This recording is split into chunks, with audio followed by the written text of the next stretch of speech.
We've got a ton of Pokemon Scarlet and Violet leaks to cover today, including more information about the new breeding mechanic, paradox forms, and much, much more.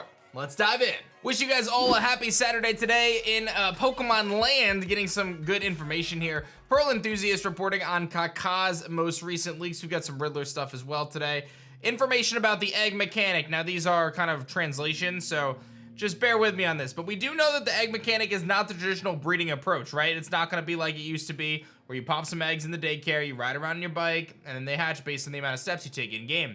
It seems as though it's gonna be part of a picnic function, which is gonna be similar to like Pokemon Camp or Pokemon Ami. And you're gonna put egg in place, put an incubator item also in the same place, and wait 1 to 2 hours to see an egg hatch. That's very interesting. Very, very interesting. I'm also gonna kind of talk briefly about the fact that we have seen a comment from the Riddler saying that the egg system is more convenient for office employees and people like me, busy touching fish but highly paid. So people who are a little busier, this new egg mechanic may be really efficient for them. But obviously, change is always a tough thing in the Pokemon franchise. So I don't know. It remains to be seen whether there'll be an alternate way to get the eggs to hatch faster. Maybe you can use like an instant item that'll automatically hatch the egg instead of having to wait the duration of time. And if they make it so it's easier to breed, then it's really not an issue, right? In terms of like passing down the stats and stuff. So anyway, curious on your thoughts on them switching up the breeding system after, I don't know, 7 generations. I mean, we pretty much had a very similar system since Generation 2. It's just been kind of upgraded. Seems like they might be turning it on its head with the new picnic approach. And then we're gonna just kind of give you an info dump on some other information that we haven't covered yet. Greninja may be able to be brought into the game from Pokemon Home. Sliggoo does not have a Paradox version. Paradox Jigglypuff is Fairy and another typing, but it's not Dark type, and it's not Ghost and Fairy either. We know that the past Volcarona is not an Ice type. We're believing it to be Bug and Fighting and look like Larvesta, and then we believe the future Volcarona to be Fire and Poison. Paradox Hariyama is not a Steel type, and it keeps its Fighting type, so it gets an additional type as well. There's no new Ground types that we don't know about, but obviously we're talking about the fact that the Donphan is apparently getting a Paradox form for both past and present or future, and we believe that Grass and Ground and Fighting could be the types. However, the Riddler also posted a picture of regular Stunfisk, which is Ground and Electric, so there's a thought that maybe this could be a hint towards Donphan becoming Ground and Electric. So I know that was a little all over the place, but nonetheless, those are the types that are being used. We know that those types are being used. Ground Electric is possible. Ground Fighting, Ground Grass, some different possibilities in terms of what we might see out of that Donphan form. The Crab, that's a Boss Crab Pokemon, is only a Rock type, and we have confirmation once again that Misdreavus is going to get a Ghost and Fairy Paradox form, much like Mimikyu. The leaker Kaka says that they actually don't like the 4 legendaries that are all Dark type. We talked about them kind of resembling the Tapus, or more so kind of the nature quad quartet with Enamorus and Thundurus and stuff. This particular leaker says that they're not a big fan of these legendaries.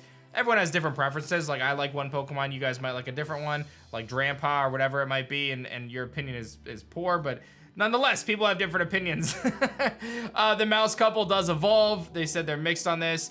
There's a little bit of mistranslation and misunderstanding, so we're not really sure about that. A couple other things. Jigglypuff loses its normal type, which we covered. Delibird loses its flying type. Grimmsnarl is in the game. Gliscor is not in the game. There's a Parakeet Pokemon that's normal and flying type, which we've talked about. The Hakefish is a single stage, apparently does not evolve. Chatot doesn't make it into the game, so the Parakeet taking the place of Chatot.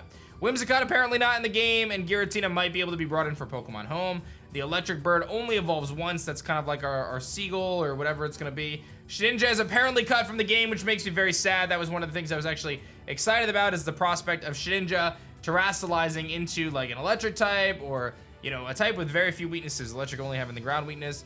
That was going to be super cool, but no. Shedinja is apparently not in the game.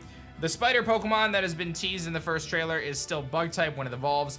So that's nice to know. So we don't have a situation where it's like Drapion and it loses wasn't one of its typings, right? Like Drapion goes from Scorpio being Bug Poison to Dark and Poison, which is sad because we don't have a Bug Dark type, which is very strange to me, very strange. There's a Crane Pokemon that's a single line, and then we have kind of some information regarding all the Paradox typings, or at least most of them. I did some stuff on my own to try to put this together into a cohesive format. I wasn't able to get much further than the people on the internet were, if I'm being completely honest, but I guess the thought is that there's 4 Electric, 5 Fighting, 3 fairy, 3 dragon, 2 dark, 2 ground, 20 types total. Then it was added to that there was a bug, fire, etc. There's a couple other ones. People were trying to figure it out, trying to kind of piece it together. I started working on a list myself. You can see my Excel spreadsheet, but the numbers weren't exactly lining up properly. So again, some of the stuff that I think we've concluded from what we have: Volcarona bug fighting, Volcarona fire and poison, Mr. Viz ghost and fairy, Amoonguss keeps its grass type, we don't know its second, Delibird keeps its ice but not its flying, Donphan ground and electric based on the Stunfisk, Donphan ground and something else, potentially fighting, potentially grass. Salaman's keeping its dragon, we don't know what its secondary typing is. Magneton probably keeping electric, but we don't know for sure based on this because we don't actually, the leak list that has the typing doesn't have steel, so it's possible, but I don't know. So we think it probably keeps its electric. Jigglypuff fairy, but not normal. Gardevoir, we're not sure. Hariyama keeps its fighting, gets an additional typing.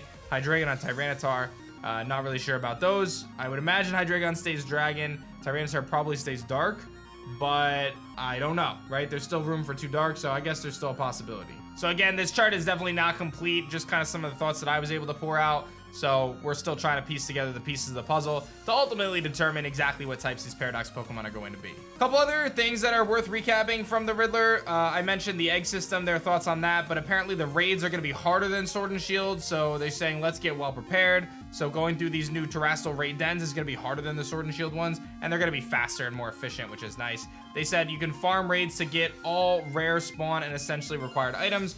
We know there's going to be an item that'll allow you to change your Terrestrial type, and it's going to be found through raids. So it seems as there's going to be an abundance and a very high reward for going through raids, which I think is a good thing, right? I feel like going through the raid system, it was something that, again, I enjoyed when Sword and Shield first came out. I got kind of tired of it after a while, but I think, you know, if they update it frequently like they did, that's a really good thing, right? They could easily do events and say, okay, this is how you can get, you know, a water type Terrestrial Gardevoir this week, or now it's the higher chance to get a shiny Dragonite, or whatever. I liked it with the G-Maxes. I thought that was really cool, but they can easily do events every week or every couple weeks for Terrestrial types and keep the raids fresh for sure. Which, on a side note, I know I just talked about it, but I gotta give props to that was one of the best parts of Pokemon Sword and Shield, is following the constant updates they had with the raid dens. Sometimes I felt like they slacked a little bit and they could have done better, but it was a nice change to the game. I personally enjoyed that a lot. And I think the last thing worth mentioning here is talking about the coin Pokemon.